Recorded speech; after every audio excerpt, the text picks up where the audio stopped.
Do you have a 401k and some savings for future retirement, but you don't even know if it's enough to live off of? How much is enough? And how often do you think about it?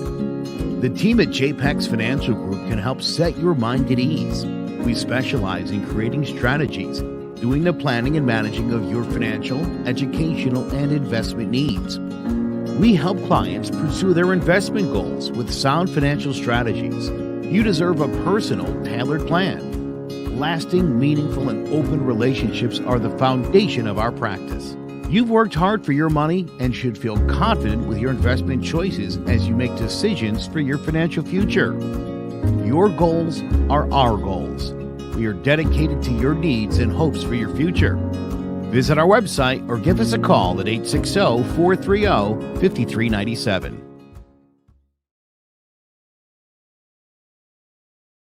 So, Jess, why did you become a realtor? I worked in various customer service jobs, so I wanted something a little bit more rewarding. Becoming a real estate agent, being able to help people find their forever homes or their investment homes, starter homes. It's very exciting, so a lot of fun. Now, you've gotten off to a really good start in your real estate career. What has been the most rewarding part of this for you so far? Helping people, especially like first-time home buyers, finding their first home. They're so excited. I'm so excited to help them. So it's a nice, rewarding part. What is it that you think makes you different than other real estate agents? I think that my various roles in customer service has helped me. So I like to ask a lot of questions and I want to know what I'm doing. So I think that helps a lot because I'm not going to steer people the wrong way. I'm going to make sure they have knowledgeable decisions and help them find the right home. Last thing I'm going to ask you is, and I know these are words that you live by, but the mantra at CTBD Realty is? People over paychecks and do the damn thing. And that's what we do.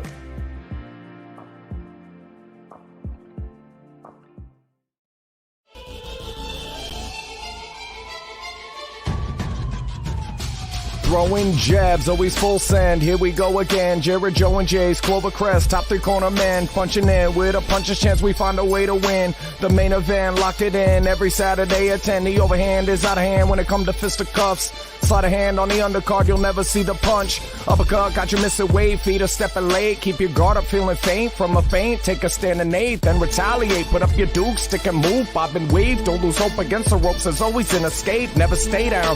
One more round, bells ringing, counter punch with your chin tucked and go down swinging. We bringing crosses with no worship, hooks with no verses, combinations with no locks. When you feel the flurry of curtains, from scrub scraps to fight stats, relax if you want the facts, cause the best combat podcast is throwing jabs.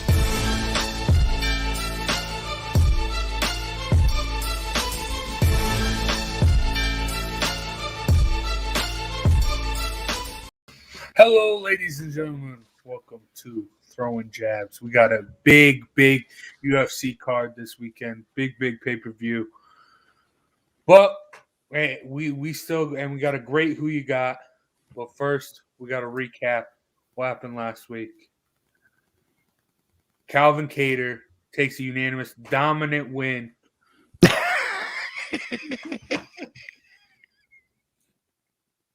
Oh, my. Yeah, listen, this was just a great performance from Kattar. Dictated the pace. The jab setting up all the strikes, the elbows, the uppercuts, walked Chikadze down for all 5 rounds. Stayed within distance to negate those ninja kicks. I mean, just an outstanding performance. But I got to say this. He's still not beating Holloway or Volkanovski, so that's still a huge problem for him.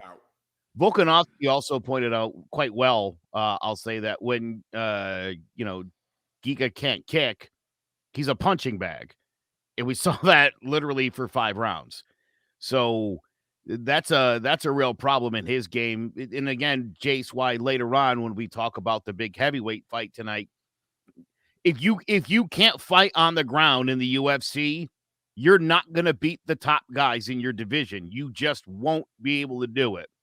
His inability to take Kattar to the ground to slow things down while he was getting his face smashed in 446 times, He would die if he had fought Volkanovski or Holloway last weekend. His face would be destroyed. He would have been pulverized. He would have been finished too. I tell you that. Either one of those guys would have easily finished him. I'm glad Cater didn't. I like that he just beat his brains in the whole entire time. He really, I think, took all the hype out of this guy. I was his corner gave great Exposed? advice, Jared. His corner was telling him everything he needed to do to win round after round, and he couldn't do it. Pressure. Too much pressure. Got to him. He didn't have room to do any of the things he wanted to do. I thought with his boxing background, he'd be able to get a little bit of spacing and do more. And this fight didn't make me think a lot of different things about Calvin Kattar. Gige's not as good as I thought he was. And Holloway's better than I thought he was. If this is what that guy that Holloway did that to does to the next guy on the list, oh boy, this says more about Max Holloway than it does about Calvin Kattar to me. The gap 1 and 2 and everyone else in this division, Jared, it's not even close. Not even close. That might be the biggest gap in the sport. Yeah. Oh, yeah. It's I mean, Huge disparity. Yeah, like Cater might get a title shot maybe now, because there is nothing else. Like you need something, right? I think this guy should fight Yair Rodriguez next. I think that's the right fight for him. I think Yair's or him third. against Ortega. I think that would be. Or Ortega, again, Ortega. because I think if he fights one of those two I don't want to guys, say Ortega anymore. yeah, that's hilarious. But I think you would get look, I think those two guys could give him the fight we thought Chikadze was going to give him, and again, this is the problem, and I think we're going to address this again in the future when we're talking about Chimaev and some of these other up-and-comers, even my guy Prohaska. You haven't beaten anybody yet. So what happens when you get in the ring with a real top 5 guy? And for Chikadze, he got blown out. That was embarrassing. He couldn't do anything. After the first 30 seconds, it was clear he wasn't going to win the fight. The first 30 seconds, he looked good, and then the pressure just came, and he had no answers. A guy with a high ring IQ doesn't get beat this badly. No. You figure things out, and you either couldn't figure things out. Again, your corner was telling you, but I just watched this fight again this morning. Okay? They literally were telling him what he needed to do, and he still couldn't get it done. He still couldn't do it. This fight was still completely dictated by Cater. And again, from the first 30 seconds on, that was it. Can he was out of it. Come up and fight him? Inside that weight class, though, this as like I've done a lot of matchmaking through Scrub Scraps, and when I see Kattar fight, it's like, oh, here's an opportunity. So maybe it's not the next right step for his career, but I think Barbosa's a great fight for Cater.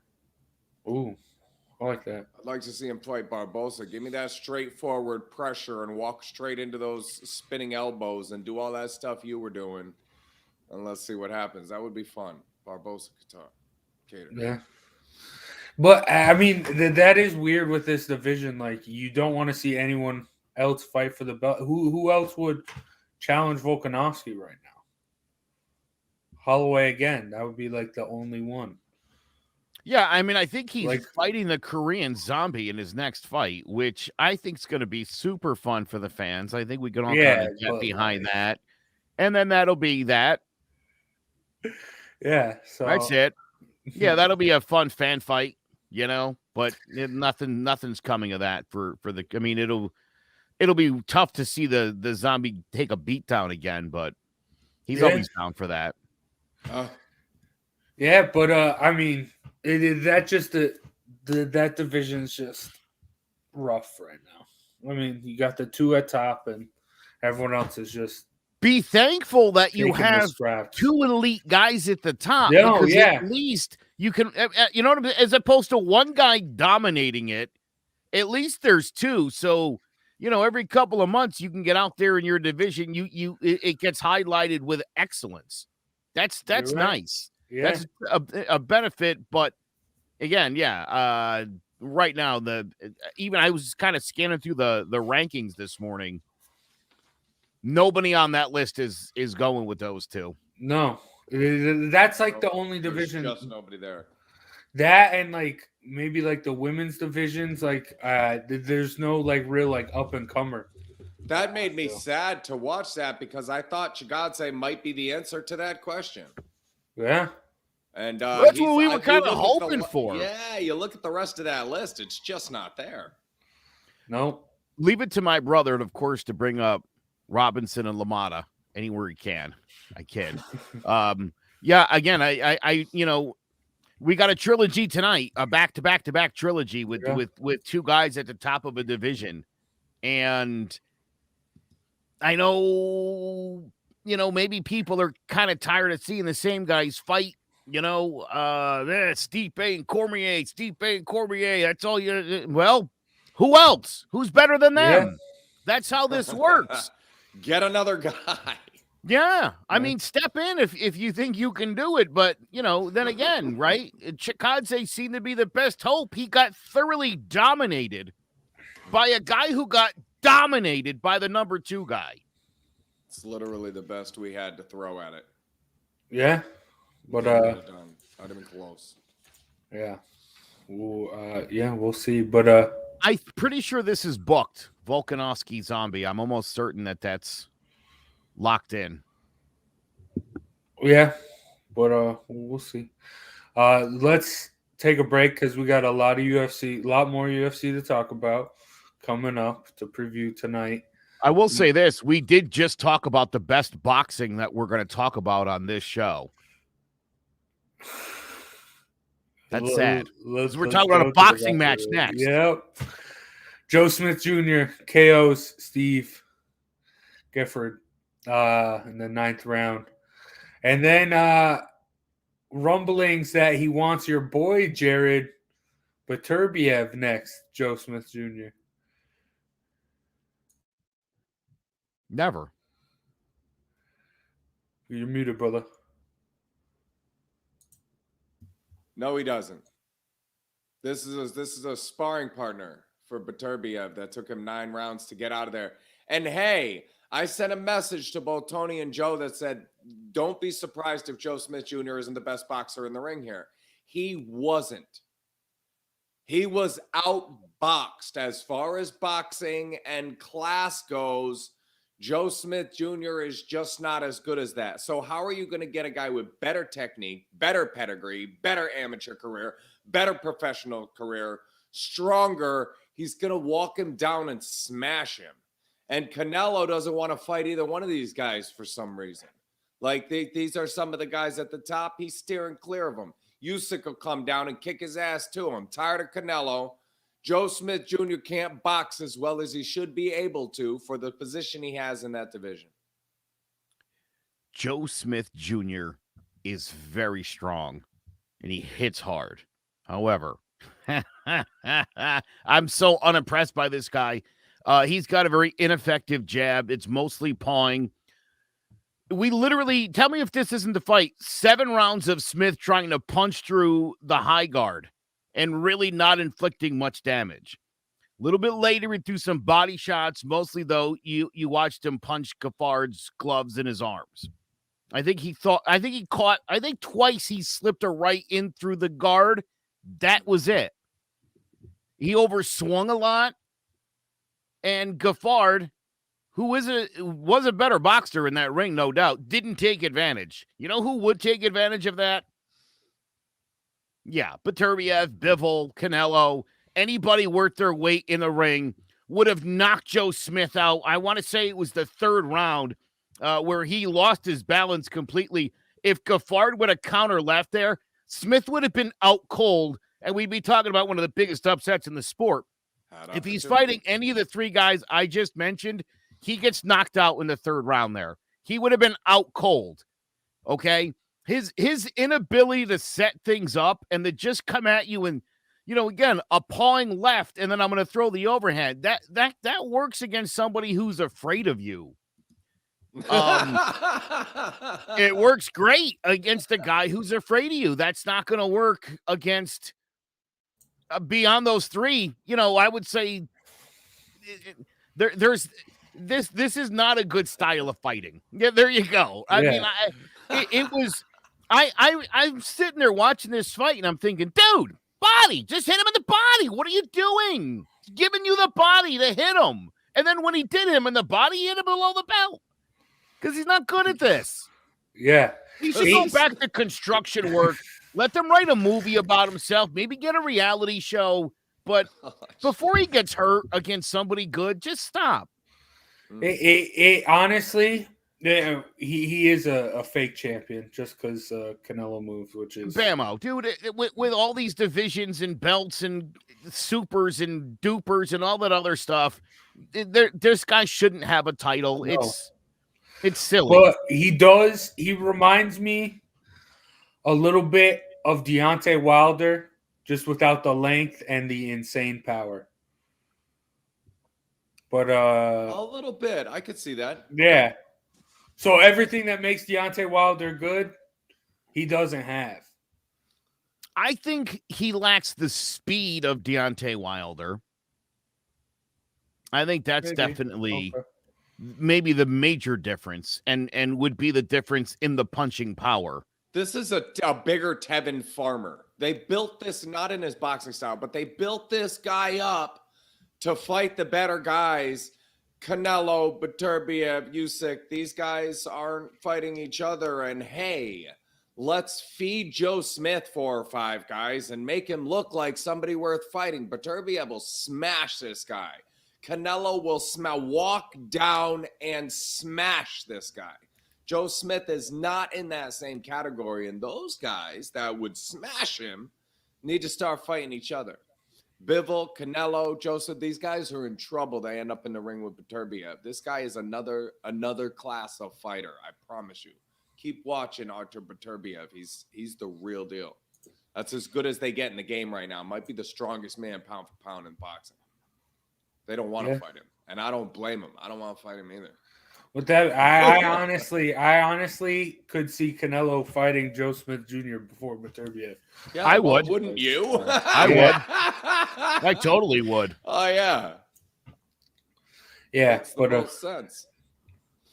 All right. Dude, again, I don't think he would last very long in a ring with Canelo. No. Because of Canelo's great ability to not get punched and his amazing counterpunching. That is like that's Joe Smith's worst nightmare. What I just described. What's his name? Right, a counterpuncher doesn't get hit. That's a big problem for me. Who'd Canelo got the Billy Joe Saunders? Saunders a better boxer than Joe Smith. He did better against Canelo than Joe Smith will. Well, I don't understand why we're building this guy. I do understand it, but I'm posting this comment from Tony because this is something somebody might have yelled during a LaMotta Robinson fight. He says instead of calling out Beterbiev, he says he deserves a shot at Canelo. What a tomato can. Thank you for that, Tony. That was amazing. I got to say that today. What a tomato he can. is a tomato can. That is a good description. I like Joe Smith Jr. He's fun. He's Jake Paul with actual training. Oh. All right. I like that. But I will say they aren't going to be making any movies about Joe Smith Jr. I'll tell you that for sure. Speaking of movies, let's get into the Who You Got combat sports athlete movie. If you were to write and direct a movie telling the story of a combat sports athlete, past or present, who would you pick to make that movie about, Joe? This is so easy. One of my all-time favorites. His name is Mike Tyson. This is an amazing feel-good story. A black teenager adopted by custom model, becomes the youngest champion ever, most feared man on the planet, pay-per-views. He's got the video game, the beautiful actress wife. That could have been a movie, just that. You could make that a movie. That could be the whole thing, but we'll go on. It'll be a tragedy instead. You'll add in Don King, you'll add in Desiree Washington, Buster Douglas, and Evander Holyfield. Prison, face tattoos, some bankruptcy. You toss in Danny Williams and Kevin McBride, but you want to end this strong, make it a feel-good movie again, so you get The Hangover, a podcast, a fight with Roy Jones in your 50s, and you're loved again. What an amazing story. I can't believe anybody hasn't made that movie yet. The best part is Mike Tyson could star in the movie. Yeah. Well, I think Jamie Foxx is working on a Mike Tyson movie. Somebody should. There should be a Mike Tyson movie. This is amazing what has happened with that guy. Do you remember? Do you remember after Holyfield in prison where it was like, he's done. Mike Tyson's finished. Yeah. And then he came back, didn't go well.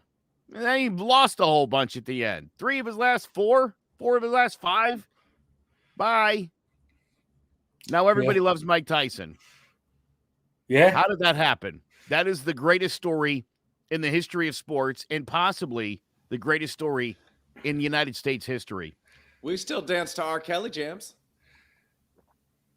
Yeah. Fair enough. Ignition. But only because I can separate the music from the person. I accept Mike Tyson wholeheartedly. I was going to make a joke and say I don't believe Desiree Washington, but I won't go there. I do, and I believe evidence. But anyway, it's an amazing story. I don't know why we haven't seen this yet. You did your own research. All right, I got one. Mine again, dude, easy. It was easy for me too. Came right into my head. A guy named Edison Miranda. Now, Edison Miranda grew up poverty. He was born into poverty, and mother left. Never knew who his father was. Mother disappeared. This guy's homeless. He starts making the trek toward where he thinks his mother is. This is across like 3 or 4 countries at 9 or 8, 9, 10 years old. He's walking across countries as a little kid to try to find his mom. And he ends up finding her. He's got a system for finding out if roadkill's been there too long to eat. That's how things were for Edison Miranda as a child, less than 10 years old. And he's got a system for figuring out if he can eat the roadkill or not. He finds his mom. She's remarried. She's got a new man that doesn't want him there. So after traveling on foot across 3 countries as a little kid, his mom put him back on the street again. He wanders into a boxing gym and becomes a super middleweight champion of the world. This guy is phenomenal. His fights with Arthur Abraham, where he broke his jaw early, and when he's punching him, you can see that then Abraham find a way to pull out the fight. Those are wars. And this guy's a warrior. This is the type of story that when you hear it, you're like, you understand why that man became such a good fighter. Edison Miranda. If you don't know it, look it up. And I don't know why there's not a movie about that guy yet either. Yeah, that'd be great. That just sounds great. By the way, real quick, this Mike Tyson, Jamie Foxx thing, it's not going to be a full-length movie anymore. Literally just did a quick bit of research. They're working on like sort of a biopic docu-series. But it won't be a movie. Yeah. And by the way, great suggestions. My brother, of course, again, big fan of the show and obviously huge supporter here. And he's told me about Harry Greb, who went 115-8, only person to beat Gene Tunney. And he was blind. This guy was blind in his right eye, and he was legally blind in his left eye. Could barely see, and was 115-8. He was 47-0 in 1919. Wow. Jeez. All right. That should have a movie. 2 honorable mentions I got. One of them's Diego Corrales, just because I like it. Ooh, Arturo Gotti's a great one too. Why didn't they do that movie? Maybe hanging himself. And hey, I'm actually in a movie called Pep about Yes, a you guy are. named Willie Pep, who I may have been the answer to this question if they didn't just do it. Yep. Yeah. But all right, I have an honorable mention too. I got Ian Heinisch, unranked UFC fighter, but he got caught for like he was like smuggling drugs across Europe, like for years before being a fighter. So I figured you could make a movie about that. But for my actual answer to this question, Tyson Fury. To go, he comes up, he beats Klitschko, then goes, retires, falls into depression. I hear him on the Joe Rogan podcast talk about like his depression, just driving in like his Lamborghini, just super like messed up, and like he was on the brink of like just swerving off the road and just ending it, to then come back, have the trilogy with Deontay Wilder. Like that's a movie that needs to be made. I think it's a great opportunity to explore alcoholism, depression, just weight issues and staying in shape. I think he went through a lot of things that a lot of people go through, and when we go through stuff like that, we feel alone. So being the current heavyweight champion of the world and having experienced all those things, I totally agree with you, Jason. Beautiful movie, and it's time for it. It's like perfect timing in our society for a movie like that. Yeah, and we're realistic. I think there's so many like different combat sports athletes we can pick. Even like Ngannou, growing up like in like a sand mine or whatever in Cameroon or something, then smuggling himself to Paris. I love that. That is the like this. That was definitely a Stipe's Hollywood life, version. Yeah. Stipe's not a full-time UFC fighter. He's a full-time firefighter, part-time UFC fighter, and former heavyweight champion. Yeah, of course, I mean, I think we were all avoiding saying Francis Ngannou just because it is a pretty amazing story to grow up in abject poverty, to live on the streets of Paris. He was 26 years old. He wasn't like 15, 17, where he had his whole life ahead of him. So a lot of credit to that guy for overcoming the struggles that he's come, because it's an amazing story, and it is going to end tonight. Yeah. Oh, okay. Let's get. We won't. We'll save that one for them. But let's get into the UFC card. Starting off with the flyweight championship. Saturday night at UFC 270, the main event features a flyweight title fight trilogy between Brandon Moreno and Davison Figueiredo. Let's break it down. Davison Figueiredo is 34 years old. He's 5'5" with a 68-inch reach and a record of 22-1 with 9 knockouts and 8 submissions. From Soré Para, Brazil, the son of a buffalo herder, Figueiredo was introduced to wrestling by his father at age 9 and quickly took an interest in MMA. He made his debut in 2012 with a first-round submission and blew through his first 11 opponents, scoring 10 finishes before making his UFC debut in 2017 with a second-round stoppage of Marco Beltran. In his next fight, he defeated Jared Brooks by decision and followed it up with a second-round knockout of Joseph Morales, dropping in with an uppercut and finishing him with grounded pound. After knocking out John Moraga, he suffered his first loss, getting shut down by Jussifer Formiga in a bloody brawl. He quickly bounced back with a unanimous decision over Alexander Penoya and a guillotine choke of Tim Elliott to set up a fight for the vacant flyweight title against Joseph Benavidez. After an even first round, Figueiredo came on strong in the second, knocking out Benavidez with a brutal right cross. However, since he missed weight, he was ineligible to win the title. 5 months later, the pair met again for the vacant title, with Figueiredo dropping Benavidez in the first round and then submitting him via rear naked choke. 4 months later, he made his first title defense, submitting Alex Perez with a first-round guillotine choke, and then 21 days later took on Brandon Moreno in the fastest turnaround in UFC history. After 5 brutal back-and-forth rounds, the fight was ruled a majority draw after he was deducted a point for a low kick in the 3rd round. On June 12, 2021, he was completely outclassed in the rematch, losing his title to Moreno via rear naked choke. A dangerous counter striker, Deuce DeGuara possesses long arms and immense power, keeping fighters at a distance with his jab and intercepting his opponent's shots with a long right cross or left hook. A black belt in Brazilian Jiu-Jitsu, he is also an excellent grappler who prefers to employ the guillotine choke to submit his opponents. Brandon Moreno is 28 years old. He's 5'7", with a 70-inch reach and a record of 19-5-2 with 3 knockouts and 11 submissions.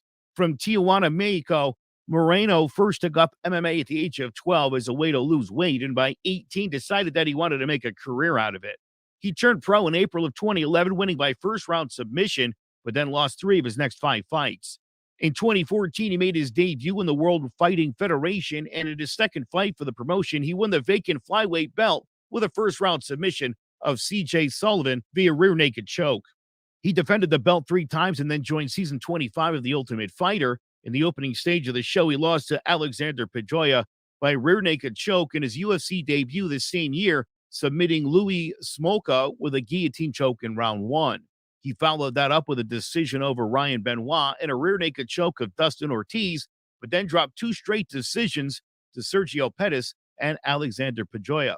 He bounced back the following year, knocking out LFA flyweight champion Mikael Perez with a vicious ground and pound, and then took on Askar Askarov in a close fight that ended in a draw.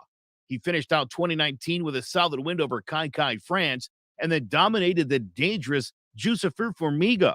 Next up, he took on fellow top prospect Brandon Royval, dominating him on the ground and then stopping him with a barrage of hammer fists. On December 12, 2020, he challenged champion Davison Figueiredo in what turned out to be a grueling back-and-forth slugfest. After 5 hotly contested rounds, the fight was ruled a draw. In the rematch 6 months later, he put on a dominant display, taking the fight to Figueiredo and finally winning the title via 3rd-round rear naked choke. A dangerous pressure fighter, Moreno likes to utilize a solid jab and left uppercut and is excellent at throwing combinations and then going for the double leg takedown. Once on the ground, he really shines, often dominating his opponents with his jiu-jitsu, as attested to by his 11 submissions. Can Figueiredo utilize his power and athleticism to show that the rematch was a fluke, or will the baby-faced assassin put on another spirited and gritty performance to prove that he's the best flyweight in the world? Tune in Saturday night to UFC 270, and let's find out. All right, Joe, who you got? I believe that Moreno has Figueiredo figured out, if you will. You could explain the draw initially. He fought 3 weeks later, so maybe, but it was more of the same in the second fight up until he submitted him. This is a really good matchup for Moreno. I think you're going to see Herb Dean raise Moreno's arm again, and I think you're going to see Figueiredo carry him out on his shoulders again.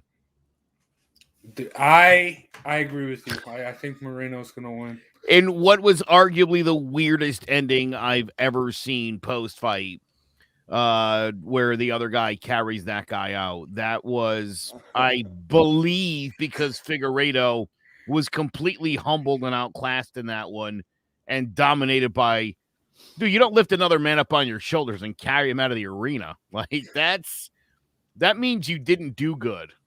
So I'm on my own taking Fig here, huh? Do it. Yeah? Yeah. I like wanted Fig. to, but I don't think so. It was a good fight. I love these guys. I mean, I'm a fight fan.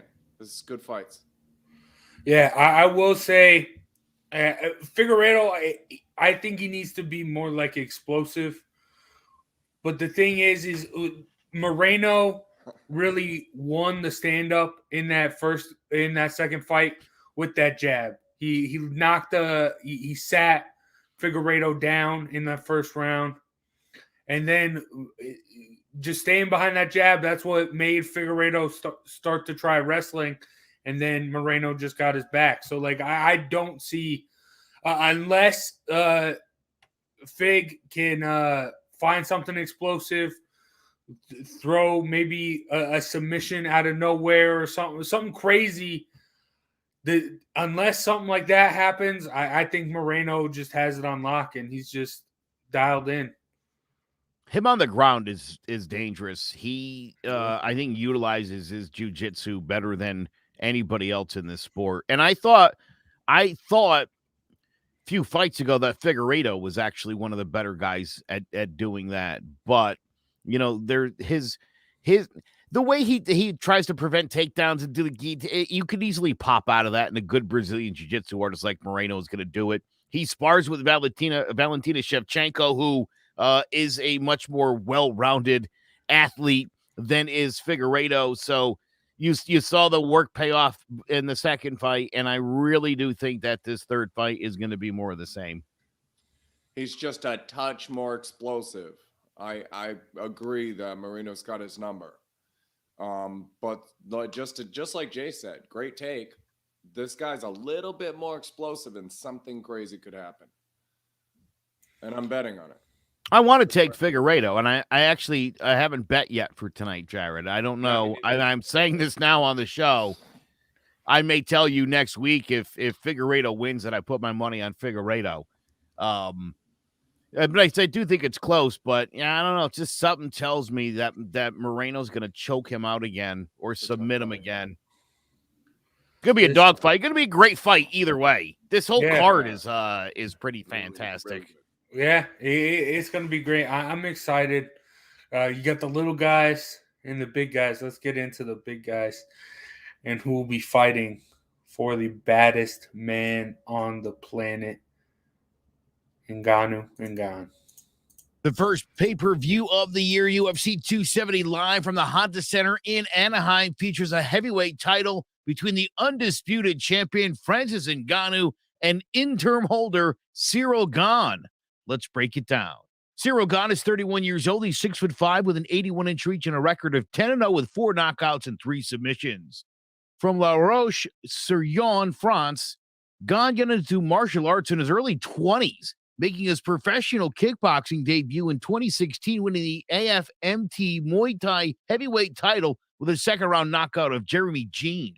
He defended his title 6 times, winning 4 by knockout before switching to MMA in 2018, winning his debut with a first-round front choke of Bobby Sullivan for the Canadian promotion TKO's heavyweight championship. He defended it twice with a second-round knockout of Adam Daischke and a first-round stoppage of Roger Sousa. In August of 2019, he made his UFC debut with a first-round triangle choke of Rafael Pessoa, and 2 months later submitted Dontel Mays with a heel hook. He closed out the year with a unanimous decision over Tanner Boser. He returned in 2020, taking on UFC legend Junior Dos Santos, and despite the disparity in experience, he put on a dominant performance, forcing Dos Santos against the cage, dropping him with an elbow and stopping him with ground and pound. 2 months later, he took on Jairzinho Rosenstruik, controlling the distance with his jab and leg kicks and dominating the grappling exchanges to win a lopsided decision. In June of 2021, he put on an excellent display, dominating Alexander Volkov with his jab, speed, and footwork to secure the decision, and in August, followed that up with a third-round knockout of Derek Lewis to capture the UFC interim heavyweight title. A natural athlete, Gane is a proficient technical striker who excels at controlling the distance and using a combination of speed and footwork to dictate the pace. Francis the Predator Ngannou was 35 years old. He's 6'4" with an 83-inch reach and a record of 18-3 with 12 knockouts. Growing up in abject poverty, he worked in a sand quarry and took up boxing at the age of 22. Moving to France at age 26 to pursue a career in MMA, he slept in the streets of Paris until he made enough money to support himself. He turned pro in Europe in 2013 and made his UFC debut in 2015 via second-round knockout. In his next fight, he stopped Curtis Blades, gaining the attention of Dana White, was heavily promoted and quickly stepped up in competition, scoring a Kimura over Anthony Hamilton, a fast KO over Andrei Arlovsky, and a wild uppercut knockout of Alistair Overeem. In his first shot at the title, he was thoroughly beaten down and outclassed by champion Stipe Miocic, and still reeling from the psychological effects of that loss, he dropped a unanimous decision to Derek Lewis in a tentative match, widely regarded as one of the worst fights in UFC history. He came back 5 months later, going on an impressive run that saw him dispatch his next 4 opponents in under 3 minutes, including a 45-second knockout of Curtis Blades, a 26-second knockout of Cain Velasquez, a 1-minute blitz of Junior Dos Santos, and a wild 20-second bludgeoning of Jairzinho Rosenstruik. On March 27, 2021, he challenged Stipe Miocic again for the title, this time under the tutelage of welterweight champion Kamaru Usman, coming in better prepared for Stipe's grappling, and early in the second round, scored a devastating knockout to become the new heavyweight champion. Can Ngannou stop his former training partner with his thunderous one-punch knockout power to unify the title? Or will Gan's speed and technique carry the day as he continues one of the most meteoric rises in UFC history? Tune in Saturday night to UFC 270, and let's find. Gan's great. Gan is great. I'm not gonna say anything, but in Gan, this I think is a featherweight situation we have here. I think Gan can beat anyone, but Francis Ngannou is just a superhuman. I just don't think anyone can touch him. I think the thing with Gan is he takes time to attack you and get you. It takes him time. In Ngannou, you don't have a lot of time because if he just touches you once, you're going night-night. And Gan, I think if he can tear up Ngannou's legs, maybe utilize those kicks, keep him at bay. But I still think Ngannou's long. I still think he gets in there and he lands something and puts. This is a different Ngannou. Ever since the first Stipe fight, ever since the Derek Lewis fight, we've seen a different Ngannou. He out-wrestled Stipe in that rematch. Stop saying that. He didn't out-wrestle him. He stuffed him once. Stuffed him once and took his back. Calm down. And then landed Calm those down. meat Don't hooks. overhype what Ngannou did. Ngannou I think Ngannou is just different. He is on another level than everyone else right now in the heavyweight division. Jared, I'm going to let you talk about your boy Gan. Yeah, right from Jump Street in this show, I told you about this guy, Cyril Gan. He's one of my fantastic five. Alexander Usyk already cleaned house and did his job. And here we are 2+ years in, and I get the second one of these. I said this would be the next guy. By the way, how many title defenses does Francis Ngannou have? None. Because when this started, I said Gan would be the next guy with 3. This could be 3 or 4 title defenses, and he's the next heavyweight that's actually going to hold the belt for a few fights. This is where he gets it. And then he's got 3 or 4 wins coming up before somebody comes along and touches him. And it's what I said in 19, and that's what I'm saying now. Cyril Gan, all day. He's the more technically sound fighter of the two. You want to hear what I think? Yeah.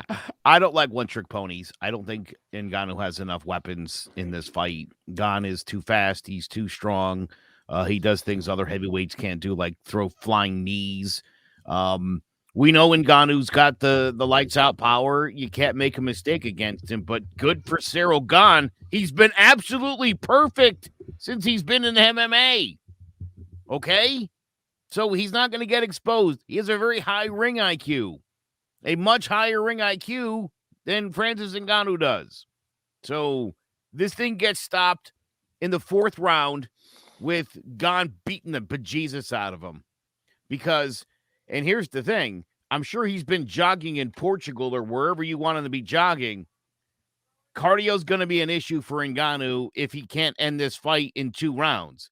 And this is not the kind of guy that you're going to put down and knock out. So Why this is is a cardio's difficult not gonna be fight an for issue? Ngannou. Yeah, this fight's Ngannou? this fight's not gonna last long, buddy. I know. I mean, this fight, Ngannou's going to put his lights out. stop it. This fight's going 4 rounds. I promise you. This fight. Yeah. Yeah. But Ngannou can go that long. No, Like, Ngannou can't yes, go he that can. long. No, he's going to the be first getting. fight with Stipe. Dude, He was yeah, he looked terrible in that I fight. know, What are but you talking about? He was still Dude, throwing at the end. he was still throwing his one punch, and did it I land? know. Yes, like 3 times. And did he do anything to Stipe at that point in the fight? No. Why? Because he was gassed. Yeah, but he's not going to get wrestled like that in those first couple rounds. He's got Dude, a tank. He's got the gas tank. It's hard to hit. But it doesn't. He's hard to fight. He's going to mix in some takedowns. And we'll see what a great wrestler Ngannou is, because he stuffed Stipe once and took his back. That's all the wrestling we've ever seen from the new and improved Ngannou, who is still a one-trick pony. Yeah, I mean, if it's working, it's going to continue to work. Ngannou, this dude hits like a car. He's got the highest recorded power of a punch scientifically. So he's just different. He's just built different. I think he puts him to sleep. Like he's just different. Like I said, it's like a Volkanovski Holloway situation. I think Cyril Gane is the best other heavyweight, but Ngannou is just different. I still think Stipe's better than Ngannou, so your argument is out the window. And I think if John Jones ever shows up, I'd love to see that fight too. I don't think you could do the distance between these guys is nowhere near the distance in any of the other divisions. This is very, very close. Again, you've got he split with Stipe. Why that's not a fight again is still beyond me. Why we're getting everybody else in the mix except for the guy that reigned the division for 4 years. I don't get it. Because he's only a part-time fighter. He's got to fight fires. Well, he does. Firefighting's important. I'm not gonna find it. But regardless, I'm excited. Dude, it doesn't exist. Who's the last UFC heavyweight to win 4 fights with the belt? Defend it 4 times. No, nobody. Stipe has the record. Stipe with 3. Yeah. Yeah. No one. Yeah. Cyril Gane will at least tie that record. No, Ngannou's going to break it. Is what I said. Here we go. Ngannou's going to break Ready, set, go. Riley just pointed out a great point here. I mean, he fought and took on Lewis's power. No sweat. He got hit. Yeah, Cyril Gane's a monster, dude. I'm telling you. And Ngannou's great. And I've never picked him in a fight ever. And I'm still not going to do it. All right. But, okay. It's going to be fun. Yeah, Rosenstruck. Dos Yeah. Santos, Volkov, Derek Lewis, these guys can punch a little bit. I'm not going out to say that they're Ngannou, but just that he's like Ali had a way of rolling punches and being sound enough, the game of inches, you know. I'm not sure you can hit Gane the way you want to get him gone. Hold on. But good. Mediocre. Those two fights. Jace, here's what we need to let's discuss this What? for a second. Okay. Why don't we just put this out there? Okay. Because it means a lot to you. You love Francis Ngannou. Say it. I do. All right. I love Francis Ngannou. Yeah. He's speaking emotionally here, everybody. So, No, I'm not. Jace, when Gane wins, I'm going to talk so different. much crap. And I listen, I don't want anyone, when Gane wins, I want everyone to leave Jace alone tonight. I don't want anyone antagonizing him. Why Because is right now, Ngannou so disrespected? he's speaking from the heart, and I love that. I He really had do. 2 bad fights, and everyone thinks Ngannou is nothing. He's the baddest man on planet. Anybody else out there. I'd be picking Ngannou if he was fighting someone besides the best guy in the heavyweight division. But would you pick him in against Stipe again? Probably not. Yeah, I wouldn't. Okay. I might. He might. I wouldn't. But no. Name some other people. If he fights, you want him to fight Dos Santos again? Yeah, he wins that one. No sweat. Rosenstruck, yeah, blow him out. Volkanov, yeah. Volkov, whatever, yeah. Gone. Yes. I think there's some guys though that are skilled.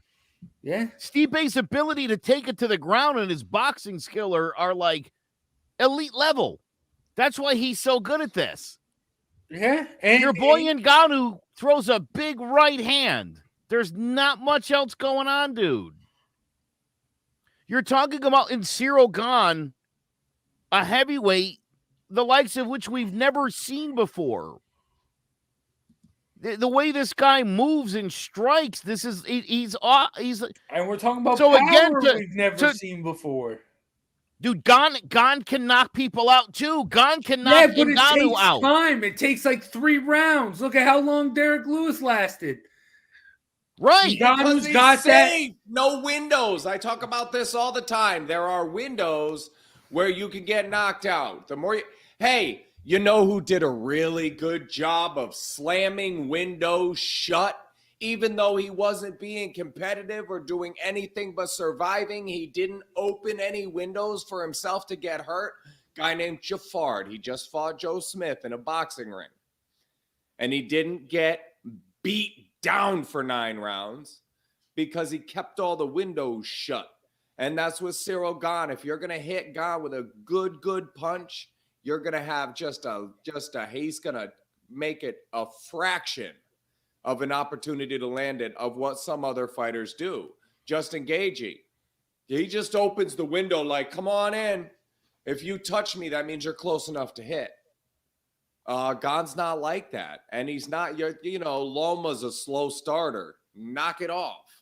He's playing chess and not checkers. And that's what's going on. These are 2 guys playing chess and checkers. This is hilarious. Outside of Stipe and Ngannou beats everyone. Well, except for Lewis, who beat him. So, no. I mean, again, He already saw that fight. 10 of those he wins, though. He beats Lewis. Maybe, but I actually saw that fight happen. It was god-awful, and he lost it. So, tough to say. Fair. And fair. Yes, with Stipe, it's close. I'm not saying Stipe would blow him out. We are 1-1 in that one. We definitely need to see a third fight, but we should put it in an adult-sized ring. I think that's going to really be key to that fight. Yeah, and Ngannou's just going to knock out Lewis. It's again, this is Jace's dream scenario. 2 big dumb oafs just coming out, throwing right hands and pawing with their left. No, that's that's you. You're like, man, let's go. Because it's the video game. It's stand in the pocket and just punch until somebody goes down. That's not how winners fight. That's not how Alexander the Great fight. That's not how Max fights. That's not how Adesanya fights. That's not how. Didn't fight like that. I mean, dude, anybody who comes running in with their face. We've seen it how many times? You run in with your Stipe beat Verdun. How did Verdun do it? Chasing him around the ring with his chin out. Stipe stopped and was like, boop. Thanks for the belt, you clown. That's what you're getting. You can't charge in at people. Well, you can charge in at some people. Look what Joe Smith did the other night. Right. If you charge in on the wrong guy, an elite guy, you're done. So here's the other thing about Loma. Hold on. Here's the other thing about Francis Ngannou, and here's why this is a real problem, because we keep hearing about he's so patient now. Well, we saw him be patient in 1 fight for 1 round. So let's see what happens when he gets frustrated in this Gane fight, and then he goes charging in, and he regrets it. Jace, he's going to be the fool that walks into a power punch, not the other way around. And we don't watch heavyweights fight like this. This guy fights like a welterweight. That's insane. He's fluid, and he's not going to get punched. He's not going to charge in at the legs like Curtis Blades and get popped. It's not going to happen. You don't hear me make a lot of Ali comparisons, but that's what we're seeing here. James Toney, Chris Bird, Loma, Ali, guys whose technique is heads and shoulders above everybody else. That's what you're seeing with Cyril Gane. Could he get knocked out? Yeah, but those are small windows, and he's going to be better at that size at fighting than anybody he ends up in the ring with. I like this point. The fight will determine whether Gon got lucky. He didn't get lucky. We really made the adjustments he needed to make. I think this. No, you're right. He got the benefit of a really tiny ring. Sure, whatever. Go ahead. But I think this is going to be. Hold on. No. You're not going to ignore my point. You're not going to ignore the point I just made. But they both signed the contract. They both signed the contract. It was in the contract. Stipe didn't want to fight the baby ring. He just wanted to get a fight in, and they were holding out. Okay. This was Dana's dream, was to make Jace cream in his shorts. Watching these two guys, we'll just make them stand there, rock them, sock them, robot, and see whose head gets popped off first. Not interested in that. I want to watch two athletes go at it. Listen to me. Your guy's not an athlete. Listen to me. That's not true. Where you this can't end the game on an offensive penalty and they all just held. That's Jace's favorite football play of all time. All the guys just chucking the other team around. No, this is Tyson Fury and Deontay Wilder. This fight. You got that more skilled guy. You got the knockout power. But the thing here is, Wilder lost all those fights. What are you talking about? Would you listen to me? My point. I'm trying to make my point. I win. I'm trying to make my point. I win. But the thing is Deontay Wilder, you want to know why he beats everyone else not named Tyson Fury? It doesn't matter how skilled they are. It's because of the length. When you have that length mixed with that knockout power, you have to get in to land something. And when you get in, you have to get past my punch if you're an Ngannou or Deontay Wilder. But this isn't boxing, so he doesn't have to engage with his fists. Yes, that's why I said the kicks. That's why I said earlier the kicks will be the problem. But I still, that's why I said earlier when I was talking about the fight that Gon would win with the kicks. The leg kicks, tear up that leg kick.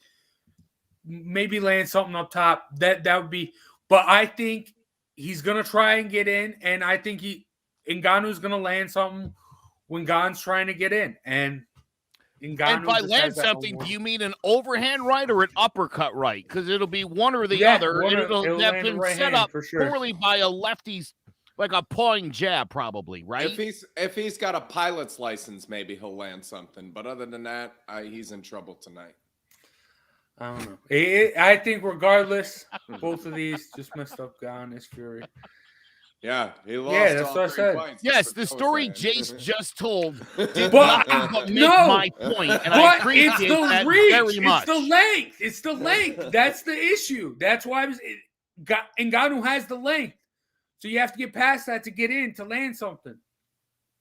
So I think Ngannou when you have that length, it also helps coming in. So I think Ngannou will land. Ngannou's going to win. Listen, we can go circles, go back and forth for hours on this. And I'm going to be right just like I was with Stipe. You made my point with the one thing you brought up. You literally made my point. I know, but I also Ngannou's going to win. Let's go. Fight of the night. Let's go. It's a great card, but what other great fights? I might put my money on Ngannou, to be honest, tonight. Fight of the night, Cyril Gane, because he's better. Dude, the fight of the night is very, very clear tonight. The best fight on this card tonight. Michel Pereira back in action. He's on a 3-fight winning streak. He's fighting Andre Fiallo, a guy who comes from Bellator, has made quite a name for himself in the welterweight division. If Pereira wins the fight, he's going to get somebody in the top 5. If he loses, he's probably out of the UFC forever. And Fiallo, I think you'll see this guy will be in contention pretty quickly in the UFC, and it might start with a win over my boy. All right.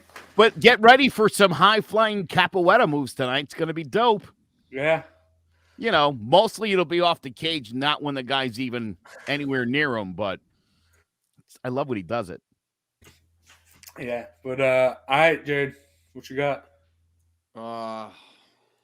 Jack Maddalena and Pete Rodriguez will be a great fight. Somebody's getting knocked out there. Take the under. Outside of that, I agree with Joe. I think this Pereira fight's a great fight. Again, you take Pereira in the under. That one's going to be closer though, a little bit closer. We need Not some a new lot blood of in hate, that. to be fair. Outside of the fights we covered, there's not a lot of great stuff here. There's not a lot of. Usually, my fight of the night are boxing. I have no puncher's chance because there's just nothing there. The closest fight is -400 Gary Russell Jr. Be careful with that fight. The puncher's chance was almost to go against him. This other kid can really bang that he's fighting, and I've seen holes in Russell Jr.'s game. Mark Magsayo is the guy's name. Magsayo, yeah. I'm not saying fake Magsayo. I'm saying be careful with Russell Jr. Be careful with that fight. There's not much here. Cyril Gane and Ngannou is the one to sit down for. Fig's going to put up a fight. But if you only watch one fight today, watch that heavyweight main event in the UFC. Cyril Gane has something that nobody else in the game has. Yeah, Jared, you mentioned it. My fight of the night, Gary Russell Jr. versus Mark Magsayo on Showtime. But It's been a while for Gary Russell Jr. It has. It has. This is like his 5th title defense of his 10-year reign as the champion. Longest reigning champ in boxing right now. But it's been like 400 or 500 days, I think, right, since his last fight. Yeah. It's a good way to hold on to your belt. Yeah. But just don't come out and play. Yeah, but it should be great. But even that, it's my fight of the night. But that's a watch Sunday morning type thing because my eyes are going to be glued to this UFC card because it's going to be fun. The featherweights, the heavyweights. I love heavyweights, and Ngannou's going to win. Ngannou's going to beat Gane. But that's going to do it for the fights. You know what? Since you can't stop saying it, now I am going to ask everybody watching and people who might watch this later that when Gane beats Ngannou, please, I'd like you to assault Jace verbally. Do it. With the best you've got. Yeah, let's give it to him because he deserves it. Do it. Let's go. And we'll make it handy for you. We're on Twitter. We're on YouTube, Facebook. Yeah, right? Twitter, There's pages everywhere. You could find us right at Throwing Jabs. And just let Jace know your thoughts. Yeah. I'd love everyone to just unload. Hit me up. Sorry, I don't know why I made it to Sean Watson joke on this show. Jeez, what the heck? But let's around this time last year, Ngannou knocked out Stipe, and I just went through and liked everything talking about. I'm gonna do that again. Anything in the comments right now, pro Gane, be prepared. 3 a.m. tomorrow. I'm gonna be liking it when Ngannou wins. You'll get that notification right after. But because we've been here before. We've been here before, and I came out victorious, and so did Ngannou. Gane just ain't gonna do it. I'm excited. This is gonna be fun. This card is gonna be fun. This show's been fun.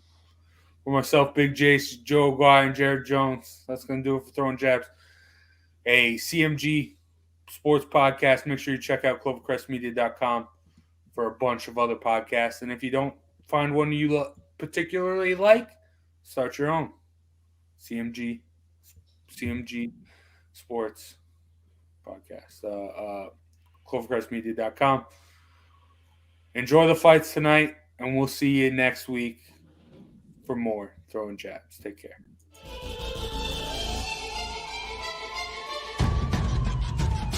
Throwing jabs, always full send. Here we go again. Jared, Joe, and Jay's Clovercrest, top 3 corner man, punching in with a puncher's chance. We find a way to win. The main event, locked it in every Saturday at 10. The overhand is out of hand when it comes to fisticuffs.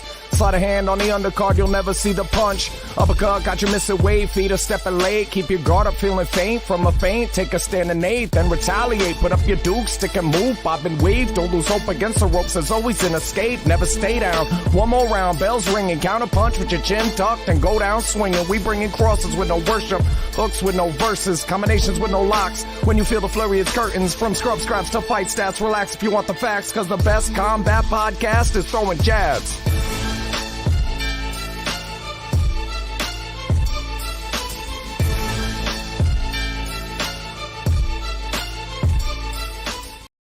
Hello, my name is Joe Aguirre. I'm the president of Clovercrest Media Group. And here at CMG, we have a wide variety of podcasts, including sports shows like Keys to the City, The Roll Call, Throwing Jabs, All Four Downs, and Jawing About the G-Men.